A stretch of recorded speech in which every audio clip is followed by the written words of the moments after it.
Hey, oil campers, welcome to the oil camp panel discussion, talking about our other modalities, our other tools that we have in our toolbox.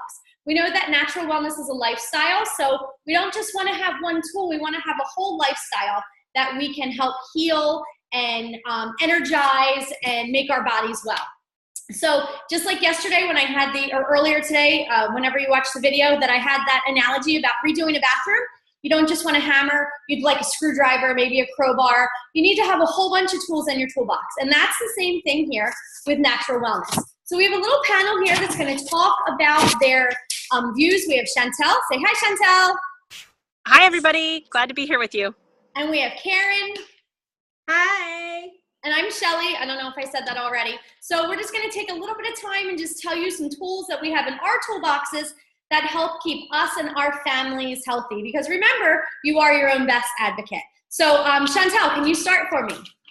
Absolutely. So I'm going to share with you just a little bit about the use of essential oils in prayer and meditation, because that is one of the biggest arenas in which oils have blessed my family. So no matter which faith or perhaps religious orientation you have in your life, the key to meditation is taking times of silence and stillness and allowing yourself to reflect, right? Self-reflection and getting more in touch with the spiritual realities that we are comprised of. And I want to just really mention to you today that this is a practice that is being really verified, even within the scientific community.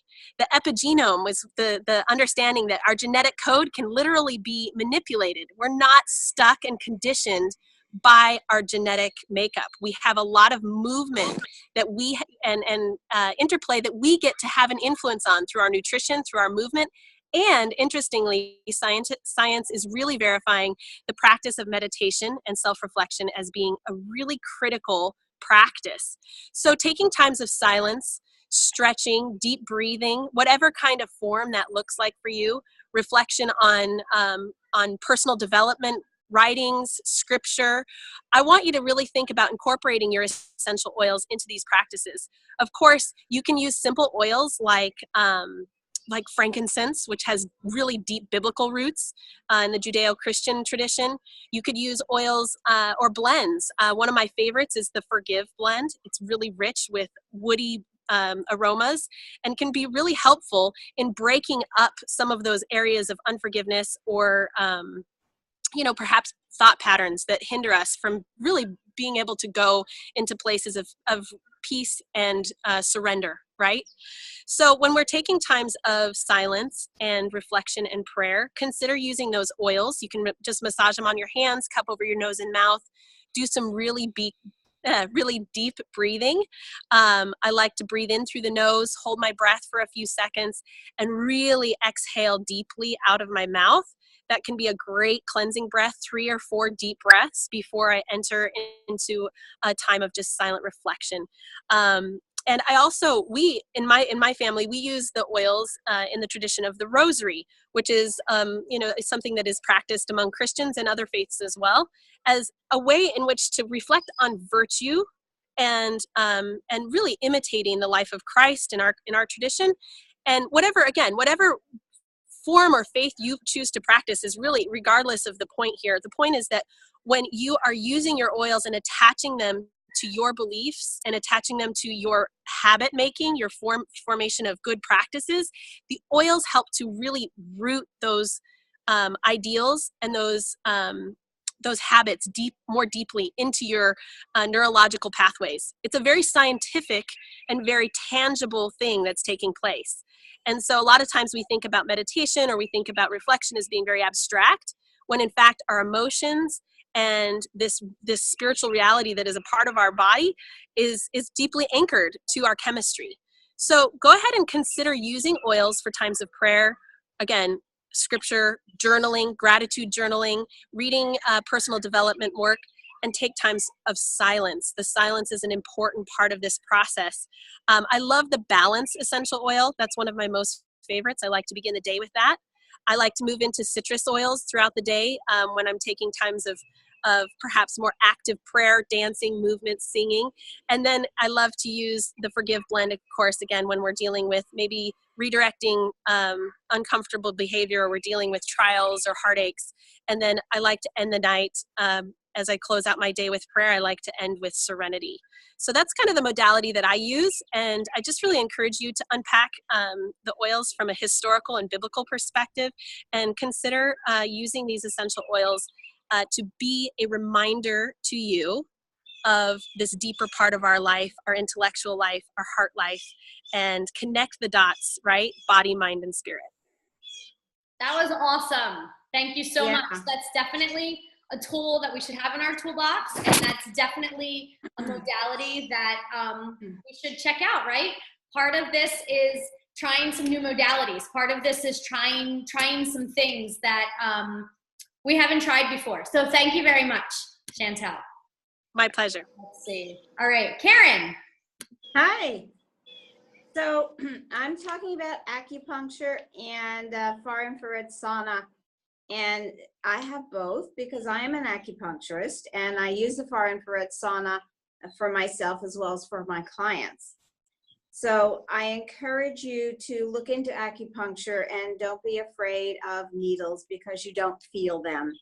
Acupuncture is a wonderful way to equalize all of your body systems and get what we call chi, which is energy, spirit, etc., moving well in your body. And acupuncture balances you physically, emotionally, and spiritually, much as do the oils and meditation. So thank you. That was a perfect segue into what my discussion is. One of the oils that every single client gets put on them when they come, either prior to doing acupuncture or at the very beginning, is balance. And this oil actually helps with the cellular communication.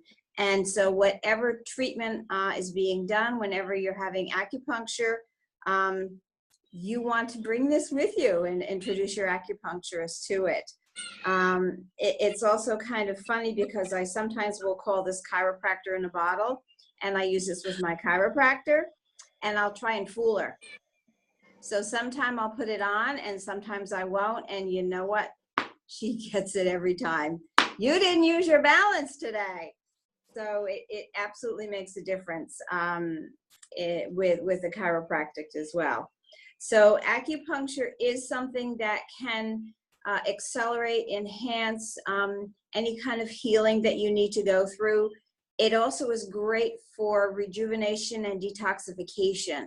So people sometimes will just have acupuncture a few times a year because they're going through a cleansing or a detox. And that's really an excellent way to use acupuncture.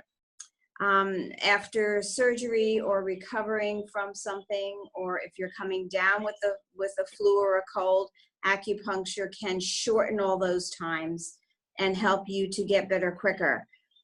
So don't be afraid. As I said, needles, you don't even feel them. And some people, such as myself, will do needleless acupuncture or even acupressure. There are lots of people out there that will do acupressure, and that can be very, very effective, especially if you're combining it with the oils. So let me go a little bit into a far infrared sauna. Interestingly, when I purchased this, the salesperson said, "You'll discover that this is something that you use continuously." And he was right. I've had it for over 10 years, and I do use it regularly. Dr. Oz calls the far infrared sauna the box of youth, and there's some really good reasons for that. The far infrared sauna is actually a very natural energy. It's not too hot, but it penetrates deeply into the body because the body accepts it as being something natural. And what occurs is an actual cellular detoxification, and that helps with stress and weight loss and getting rid of cellulite and all of the things that tend to make us look or feel a little older than we really are. So the sweat that you get from a far infrared sauna, even though the temperature is not that high, is profound. People report rivulets. I mean, huge amounts of sweat coming out, even people who say, I really don't tend to sweat. And what occurs after that is they sweat more than they ever remember being able to sweat, and that's a really healthy thing. So I use the oils in my sauna. It's actually part of their sauna experience every time. And so if you're going to use a far infrared sauna, and many gyms have them now, Breathe is a great oil to have. And what I do is put it on little cotton balls and stick it next to the arrays so that it gets to penetrate the air. And I understand that this detoxification process is more than just physical. You're having an emotional and a spiritual experience in the sauna as well. And so I will, depending on the situation, combine forgive and console. Sometimes it will be more forgive if it's more detoxification, but if there's been trauma in someone's life and I know about it, I'll add the console to it. And the same thing, you put it a little bit on a piece of cotton and stick it inside in front of the arrays, and there you have an amazing adjunct treatment, more than just sauna. Another thing that I have in there is a little salt lamp, because salt is another great detoxifier. So you can buy a little a tea candle holder and bring that to the sauna with you, and you put that salt piece in there, and that absolutely adds to your whole therapeutic experience in the sauna. So that's my bit on these different modalities. Thank you, Karen. I really appreciate that. That's so cool. I love that we live in a place where we can have so many different options, and we can have so many different go-tos, and we can do so many different modalities, you know, because we are our own advocates, and we know what our body needs. So that's pretty cool. Okay, so I am going to finish up with, I don't know how to, it's not working right now. It just keeps going back to Karen. Hang on, let's see. I guess I'm just gonna have to do that. Okay, so I'm just gonna finish up with a little bit of massage and chiropractic care. So there are some testimonies that I have in my home with digestive systems and with head tension, because your nerves and your spine, everything are all aligned. So sometimes your body just needs an alignment. It needs an alignment to work properly and to work naturally, the way that we were created. So chiropractic care is a great way to help with that alignment. We go to a chiropractor who uses massage therapy first to kind of loosen the muscles before they start with the chiropractic care. So that is really cool. I take balance, I take aroma touch, sometimes I take deep blue. It depends on what we're working through with the massage therapist and with the chiropractic care. But one of the big things was when my son was born, he's now 11, he had jaundice, and we just couldn't get rid of it. And I really wasn't sure about children and chiropractic care, but at 6 weeks old, when he still had jaundice, I took him to the chiropractor, and no kidding, it was gone. It was gone the next day, the jaundice. His little body just needs to be realigned.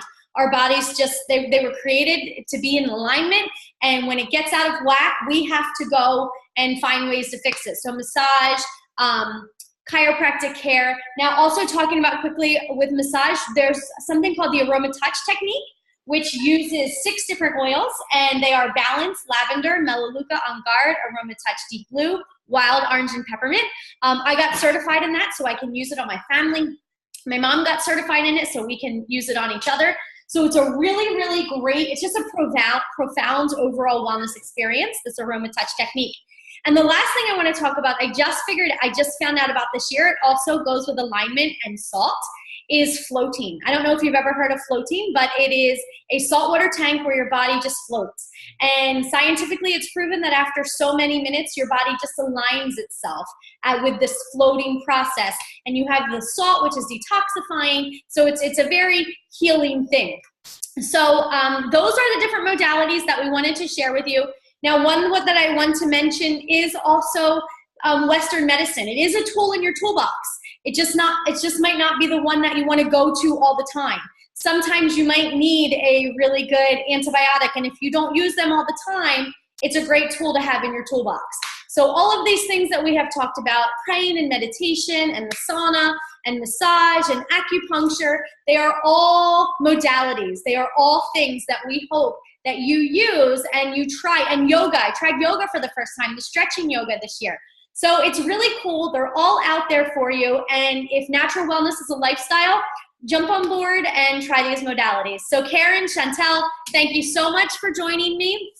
And everyone else, have a great oil camp.